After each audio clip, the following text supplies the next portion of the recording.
Nós tivemos a sorte de ter em Maratá, de 1923 a início de 1927, 3 anos e meio, um pastor, na época jovem, chamado Walter Lentz. Ele esteve aqui neste período. Depois de Maratá, ele passou 3 anos na Linha Nova e depois disso, lá por 1930, ele retornou para a Alemanha e nunca mais voltou para cá. No período em que ele esteve em Maratá, entre 23 e 27, esse período coincidiu com as comemorações do centenário da imigração alemã no Rio Grande do Sul, em 1924. Evento que na época foi muito comemorado, não só pelas etnias, pelas comunidades alemãs, mas pelo próprio governo do Estado. O presidente do Estado, na época, Borges de Medeiros, fez grandes discursos louvando a contribuição alemã para o desenvolvimento do Rio Grande do Sul, particularmente na área da indústria. Esse pastor Lentz, nesse período em que aqui esteve, ele deixou registrado nos livros da comunidade evangélica o processo de colonização de Maratá e das 3 comunidades que faziam parte da sua paróquia, que são Nova Holanda, em Brochir, Campestre e Linha São João, em Salvador do Sul.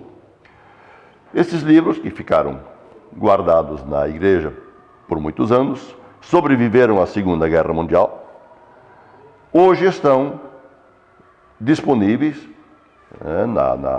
na sede da paróquia em Salvador do Sul, e o pastor Neuri gentilmente me emprestou esses registros para poder traduzi-los. E é esta tradução que eu estou trazendo agora para o conhecimento público. Normalmente, quando se comemora a imigração alemã, se faz elogios ao trabalho, à cultura, ao espírito trabalhador, ao empreendedorismo dos alemães. Este livro conta também as mazelas, as dificuldades, as intrigas. Maratá, em 1890, não tinha pastor. Improvisaram um pastor. Um rapaz, nascido na Alemanha, cruzou por aqui, queria abrir um comércio, mas não tinha vaga para comerciante, então pegou a vaga de pastor, assim, no improviso. Conflitos entre paróquias. Maratá queria ser sede, Pinheiro Machado também queria, e aí houve uma desavença entre eles. Então, as mazelas de um período em que tudo era difícil. Era precário, a estrutura de saúde, de transportes, era extremamente precária. Esta é a obra, então, Primórdios, que relata o nascimento e os primeiros tempos de Maratá, Nova Holanda, Campestre e Linha São João. Já havia gente antes de mim tirando dados desses registros, mas para uso pessoal, né? Pensando pontos. Eu me dei, então, ao trabalho de traduzir todo esse texto, né? E publicá-lo para que o público tenha conhecimento. Isto aqui é parte do que o pastor Lentz deixou escrito. A maior parte ainda está por ser publicada, que é exatamente a genealogia das famílias evangélicas da paróquia de Maratá. São 600 páginas envolvendo mais de 300 famílias, de 300 sobrenomes, onde o pastor tentou, entrevistando pessoas de cada família, voltar até as origens da Alemanha. Não conseguiu de todos, mas de muitos se sabe até de onde vieram na Alemanha e em que condições vieram. Quem foram os filhos, quem foram os netos, quem foram os bisnetos, todos registrados até os nascidos, até início de 1927. É um trabalho de fôlego enorme, é uma publicação bastante onerosa, mas que eu ainda pretendo, já no ano que vem, também entregar ao público.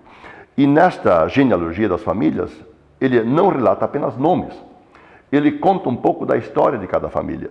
E uma coisa bastante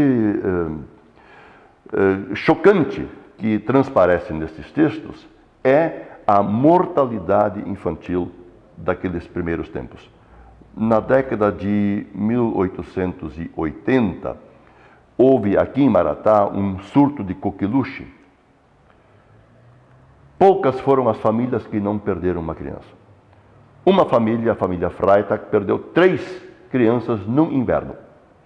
E a coqueluche, uma doença que provoca asfixia e uma tosse muito forte.